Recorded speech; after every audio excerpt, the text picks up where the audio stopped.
Godrej consumer product share హోల్డర్స్కి అయితే ఒక good news కింద చెప్పుకోవాలి. ఎందుకంటే గోద్రేజ్ సంస్థ కొత్తగా నింజా అనే బ్రాండ్ తోటి ఐఆర్సీ షేర్ హోల్డర్స్కి అయితే ఒక బ్యాడ్ న్యూస్ కిందనే చెప్పుకోవాలి. ఎందుకంటే ప్రస్తుతం ఐఆర్సీటీసీ 52 వారాల కనిష్ట ధరలో ట్రేడ్ అవుతూ ఉంది. పవర్ ఫైనాన్స్ కార్పొరేషన్ షేర్ హోల్డర్స్కి అయితే ఒక గుడ్ న్యూస్ మనం చెప్పుకోవచ్చు. ముంబై మౌలిక సదుపాయాల కోసం అశోక బిల్డ్కాన్ షేర్ హోల్డర్స్కి అయితే ఒక గుడ్ న్యూస్ కిందనే మనం చెప్పుకోవచ్చు. ఎందుకంటే ప్రకాష్ మాన్లో దాదాపు 51% వాటాన్ని ఎన్బిసిసి కంపెనీ షేర్ హోల్డర్స్కి అయితే ఒక గుడ్ న్యూస్ కింద చెప్పుకోవాలి.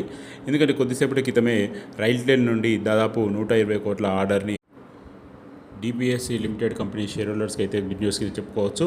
ఎందుకంటే పశ్చిమ బెంగాల్, త్రిపుర మరియు భారతదేశంలోని తూర్పు రాష్ట్ర కీన్స్టోన్ రియాల్టర్స్ షేర్ హోల్డర్స్కి అయితే గుడ్ న్యూస్గా చెప్పుకోవచ్చు. ఎందుకంటే వీళ్ళు ఐపీఓ కోసం ఎదురు చూస్తున్నటువంటి ట్రేడర్స్కి గుడ్ న్యూస్.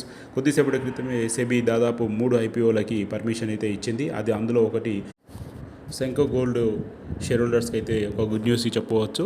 ఎందుకంటే Q4లో 23% వృద్ధిని నమోదు చేసిన కంపెనీ. ప్రాజ్ ఇండస్ట్రీ షేర్ హోల్డర్స్కి అయితే గుడ్ న్యూస్గానే చెప్పుకోవచ్చు మనం. ఎందుకంటే కియాన్ డిస్టిలరీ కోసం జువారీ ఇండస్ట్రీస్ షేర్ హోల్డర్స్కి అయితే ఒక గుడ్ న్యూస్ చెప్పుకోవాలి. కొద్దిసేపటి క్రితమే మిక్స్డ్ యూజ్ ప్రాజెక్ట్ కోసం మజ్గన్ డాగ్ షిప్పింగ్ షేర్ హోల్డర్స్కి అయితే ఒక గుడ్ న్యూస్ చెప్పుకోవచ్చు. ఎందుకంటే కొద్దిసేపటి క్రితమే ఒక్కొక్క ఆర్కే డెవలప్ షేర్ హోల్డర్స్కి అయితే ఒక గుడ్ న్యూస్ చెప్పుకోవచ్చు. బోరవాలీలో దాదాపు 865 కోట్ల పునరాభివృద్ధి ప్రాజెక్టుని దక్కించుకున్నారు. హుడ్కో షేర్ హోల్డర్స్కి అయితే ఖచ్చితంగా ఇది గుడ్ న్యూస్ చెప్పుకోవచ్చు. ఎందుకంటే దాదాపు 1.5 లక్షల కోట్ల ఆర్డర్ని అయితే స్విగ్గీ షేర్ హోల్డర్స్కి అయితే గుడ్ న్యూస్ అని చెప్పుకోవచ్చు. ఎందుకంటే కొద్దిసేపటి క్రితమే స్విగ్గీ, ఇన్స్టామార్ట్ పెద్ద ఆర్డర్లపై దాదాపు ఎంసీఎక్స్ షేర్ హోల్డర్స్కి అయితే ఖచ్చితంగా గుడ్ న్యూస్ అని చెప్పుకోవచ్చు. ఎందుకంటే దాదాపు 3 టీబీఓ కంపెనీ షేర్ హోల్డర్స్కి అయితే ఒక బ్యాడ్ న్యూస్ కింద చెప్పాలి.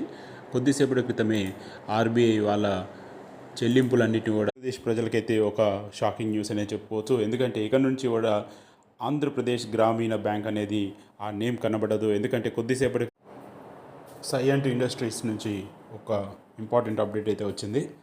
ఎవరైతే సైయంట్ షేర్ హోల్డర్స్ ఉన్నారో వాళ్ళకి ఇది ఖచ్చితంగా గుడ్ న్యూస్.